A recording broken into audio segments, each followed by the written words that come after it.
a video frame of Myeshia Johnson over the coffin of her husband, Sergeant David Johnson, who was killed in an ambush in Niger, upon his body's arrival in Miami on Tuesday. WPLG, via Associated Press. The political news cycle is fast, and keeping up can be overwhelming. Trying to find differing perspectives worth your time is even harder. That's why we have scoured the internet for political writing from the right and left that you might not have seen. Has this series exposed you to new ideas? Tell us how. Email us at ourpicks@nytimes.com. For an archive of all the partisan writing roundups, check out Our Picks.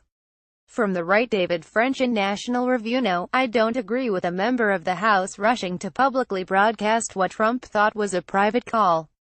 But we're now living in a political world where an opponent's misstep or malfeasance is seen as justifying all manner of revenge and retaliation. Mr. French has given up hope that the president, and other politicians, will refrain from politicizing military deaths. Instead, he argues, it's up to normal citizens to preserve the norms that have eroded under this administration. Unless citizens demand that their leaders protect this sacred space, he writes, they will share the blame in the decline of our culture. Read more, ___________. Carl M. Cannon in Real Clear Politics. 7. When Trump's heart is in the right place, his felicity of language is so limited that he still offends people. But it also underscored a recurring problem with Trump's critics. According to Mr. Cannon, the controversy surrounding the president and his call to offer condolences to Myeshia Johnson exposes a central hypocrisy on the left. Mr. Cannon concedes that Kelly's heartfelt response revealed how much more articulate he is than his boss. But Democrats, when faced with John Kelly's eloquent defense of the president, chose to attack the former general, a Gold Star parent. The left and President Trump, he argues, would do well to refrain from picking fights with the families of fallen soldiers. Read more, __________. From the left. Pool photo by Martin H. Simon. Jamel Bowie in Slate. It's tempting to treat this dispute as another sideshow that obscures the actual work of Trump's presidency. But this assumes Trump is interested in presidential work as we typically understand it. The truth is that, for Trump, the distractions are the point. Mr. Bowie argues that, far from being a distraction, Mr. Trump's latest clash with a Gold Star widow is an important reminder of the cultural forces that propelled him into office.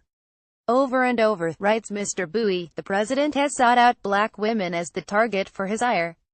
In fact, he argues that Trump might be at his most effective as a demagogue when his foils are women. And Mr. Bowie concludes that in playing the hits, Mr. Trump is just appealing to the voters that delivered him the GOP nomination and then the presidency. Read more, __________. Ryan Lizza in The New Yorker. Kelly is the chief of staff and a political operative.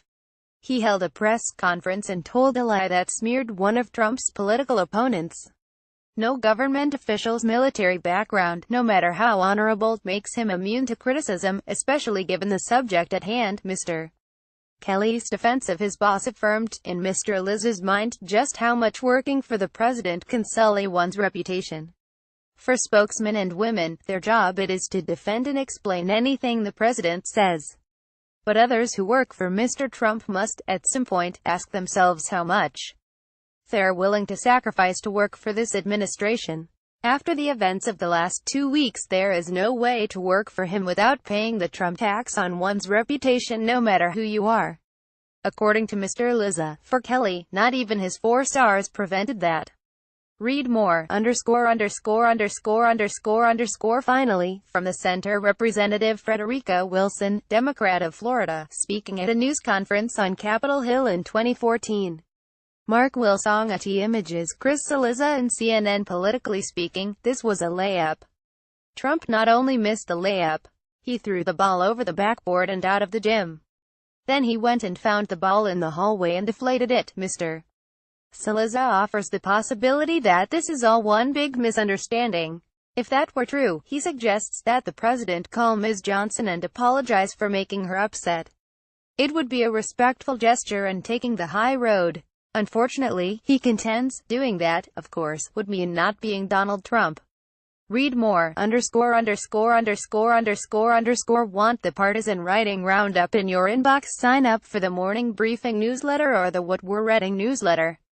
Have thoughts about this collection? Email feedback to ourpicks@nytimes.com.